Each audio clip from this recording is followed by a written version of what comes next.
ಒಬ್ಬರು ಪ್ರಶ್ನೆಯನ್ನು ಕೇಳಿದ್ದಾರೆ, ಆಚಾರ್ಯರೇ, ಈ ಅಧಿಕ ಮಾಸವನ್ನು ಮಲಮಾಸ ಎಂಬುದಾಗಿ ಕರೆದಿದ್ದಾರೆ. ಸಂಕಲ್ಪವನ್ನು ಮಾಡಿಸುವಾಗಲೂ ಕೂಡ ಮಲಮಾಸ ಪ್ರಯುಕ್ತಂ ಅಪೂಪದಾನ ಮಹಂಕರಿಷ್ಯ ಅಂತ ಈ ರೀತಿಯಾಗಿ ಸಂಕಲ್ಪವನ್ನು ಹೇಳಿದ್ದಾರೆ ಗುರುಗಳು, ಆಚಾರ್ಯರು.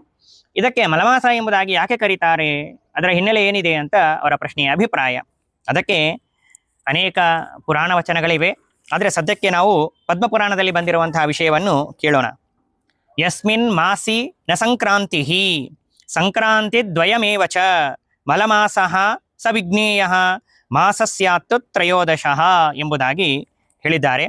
ಅಂದರೆ ಯಾವ ತಿಂಗಳಲ್ಲಿ ರವಿ ಸಂಕ್ರಮಣ ಅಂತ ಅನ್ನೋದು ಇರೋದಿಲ್ಲವೋ, ಅಂದರೆ ಸೂರ್ಯ ಸಾಮಾನ್ಯವಾಗಿ ಒಂದು ರಾಶಿಯಿಂದ ಇನ್ನೊಂದು ರಾಶಿಗೆ ಸಂಚಾರವನ್ನು ಮಾಡ್ತಾ ಇರ್ತಾನೆ. ಆದರೆ ಈ ಅಧಿಕ ಮಾಸದಲ್ಲಿ ಸೂರ್ಯನ ಸಂಕ್ರಮಣ ಅಂತ ಅನ್ನೋದು ಇರೋದಿಲ್ಲ. ಒಂದು ಮಾಸದಿಂದ ಇನ್ನೊಂದು ಮಾಸದಲ್ಲಿ 2 ಮಾಸಗಳಲ್ಲೂ ಕೂಡ ಒಂದೇ ರಾಶಿಯಲ್ಲಿ ಸೂರ್ಯ ಇರ್ತಾನೆ. ಆದ್ದರಿಂದಾಗಿ ಯಾವ ತಿಂಗಳಲ್ಲಿ ರವಿ ಸಂಕ್ರಮಣ ಅಂತ ಅನ್ನೋದು ಇರೋದಿಲ್ಲವೋ ಅದನ್ನು ಮಲಮಾಸ ಎಂಬುದಾಗಿ, ಅಧಿಕ ಮಾಸ ಎಂಬುದಾಗಿ ಕರೆದಿದ್ದಾರೆ.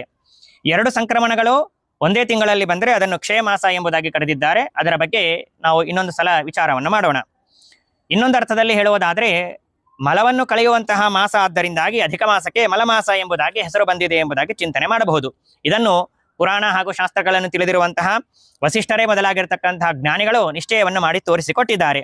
ಮಲಾಪ ಕರ್ಷಕೋ ಮಾಸೋ ಮಲಮಾಸಃ ತಥೋ ಬುಧೈಃ ನಿರ್ಧಾರಿತೋ ವಸಿಷ್ಠಾದ್ಯೈಃ ಪುರಾಣೈಃ ವೇದಚಿಂತಕೈಃ ಮಲಂ ತು ಪಾತಕಂ ನಾಮ ಸ್ನಾನ ದಾನಾದಿ ದೀಪಕೈಃ ಕ್ರಿಯತೆ ಭಸ್ಮಸಾತ್ ಸರ್ವಂ ಪುರುಷೋತ್ತಮ ಪೂಜಕೈಃ. ಇನ್ನೊಂದು ಅರ್ಥದಲ್ಲೂ ಕೂಡ ಮಲಮಾಸ ಎಂಬುದಾಗಿ ಕರೀತಾರೆ ಈ ಅಧಿಕ ಮಾಸವನ್ನು. ಯಾಕೆ ಅಂತಂದ್ರೆ ಮಲ ಅಂತನೋ ಶಬ್ದಕ್ಕೆ ಪಾತಕ ಅಂತ ಅರ್ಥ, ಪಾಪಗಳು ಅಂತ ಅರ್ಥ.